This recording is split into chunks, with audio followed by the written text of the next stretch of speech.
নমস্কার বন্ধুরা, আমি সঞ্চারী আর আমার চ্যানেল ইজ কুকিংয়ে আপনাদের সকলকে স্বাগত।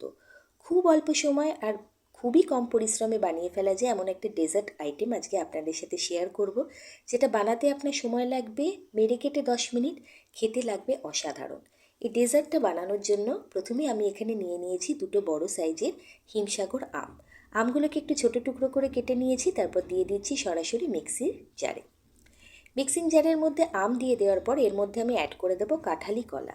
কলা নিয়েছি মাঝারি মাপের 3টে, কলাগুলোকে অর্ধেক ভেঙে দিয়ে দিলাম।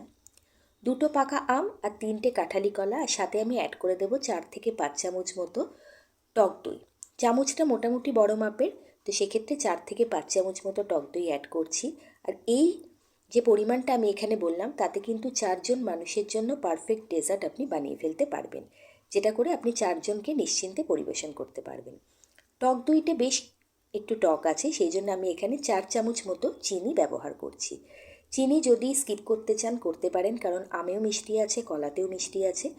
আমি যেহেতু এখানে সম্পূর্ণ টক দই ব্যবহার করছি, সেই জন্য আমি এখানে 4 চামচ মতো চিনি দিলাম। এবার সব কিছুকে খুব সুন্দর করে কিন্তু ব্লেন্ড করে নিচ্ছি। এবার এটাকে পরিবেশন করে দেব দুটো কাচের বাটিতে। এই ডেজার্টটা বানাতে সময় আপনার ভীষণ কম লাগবে আর খেতে ততটাই ভালো লাগবে।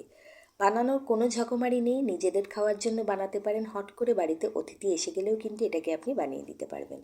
এটা খেতে এতটাই ভালো লাগবে যে একবার বানালে কিন্তু এই আমের সিজনে আপনি প্রত্যেকবার বানানো এটা প্রেফার করবেন। আর আমের সিজন কিন্তু জাস্ট 2-3 মাস, তারপরে আর থাকে না। অবশ্যই একবার এই সিজনে ট্রাই করুন, আর ট্রাই করার পরে আপনার এবং আপনার প্রিয়জনদের কেমন লাগলো আমাকে কিন্তু শেয়ার করতে ভুলবেন না। মিশ্রণটাকে দুটো বাটির মধ্যে আমি পরিবেশন করে নিচ্ছি। ওপরে একটুখানি ড্রাই ফ্রুটস দিয়ে দেবো, তারপরে এটাকে আমি ফ্রিজে রেখে দেবো জাস্ট 15 থেকে 20 মিনিটের জন্য। সার্ভ করার আগে অবশ্যই এটাকে ফ্রিজে রাখবেন, চিল্ড সার্ভ করবেন, তবেই এটা খেতে আরও ভালো লাগবে। এমনিতেও খেতে ভালো, চিল্ড সার্ভ করলে খাওয়ার মজা কিন্তু দ্বিগুণ হয়ে যাবে। ওপরে কিছু ড্রাই ফ্রুটস আর খেজুর দিয়ে আমি এটাকে গার্নিশ করে দিচ্ছি। আর বাকি যে মিশ্রণটা আছে এটা 2জন মানুষের জন্য পরিবেশন করার মতো হয়েছে। বাকি যে মিশ্রণটা ছিল আমার কলার বা দইয়ের, তার মধ্যে আমি সামান্য একটু ঠান্ডা জল ব্যবহার করেছি, করে একটু লিকুইড করে নিয়ে এই দুটোকে গ্লাসে শরবত হিসাবে কিন্তু সার্ভ করে দিচ্ছি। স্মুদি হিসাবেও খেতে পারেন, শরবত হিসাবেও খেতে পারেন, যেভাবে খেতে পারেন আপনার মর্জি, কিন্তু যেভাবেই খান খেতে দুর্দান্ত লাগবে। গ্লাসে সার্ভ করার পরেও ছোটো ছোটো কেটে রাখা আমের টুকরো আর একটুখানি খেজুর আর আমন্ড বাদাম দিয়ে আমি এটাকে পরিবেশন করে দিচ্ছি। ডেজার্টকে কিন্তু সবসময় ঠান্ডা খেতেই ভালো লাগে, তো সেই জন্য সার্ভ করার আগে একটুখানি সময়ের জন্য ফ্রিজে রেখে দেবেন, খেতে খুব ভালো লাগবে। আর চিনি খেতে পছন্দ না করলে চিনিটা স্কিপ করতে পারেন, সেক্ষেত্রে মিষ্টতা একটু কম হবে, কিন্তু আম এবং কলার যে নিজস্ব মিষ্টি তার জন্য কিন্তু এটা খেতে খুব ভালো লাগবে। তো আজকের এই ছোট্ট রেসিপিটা যদি ভালো লাগে তাহলে অনুরোধ করব আজই বাড়িতে বানান।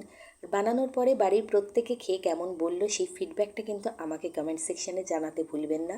এই সিজনে আমের অনেক রেসিপি আমি আপলোড করেছি, যেমন আমের মালপোয়া, আমের ফুলুরি, অনেক ধরনের রেসিপি আমি আপলোড করেছি। আপনারা চাইলে অবশ্যই চ্যানেল ভিজিট করতে পারেন। ভালো থাকবেন, সুস্থ থাকবেন।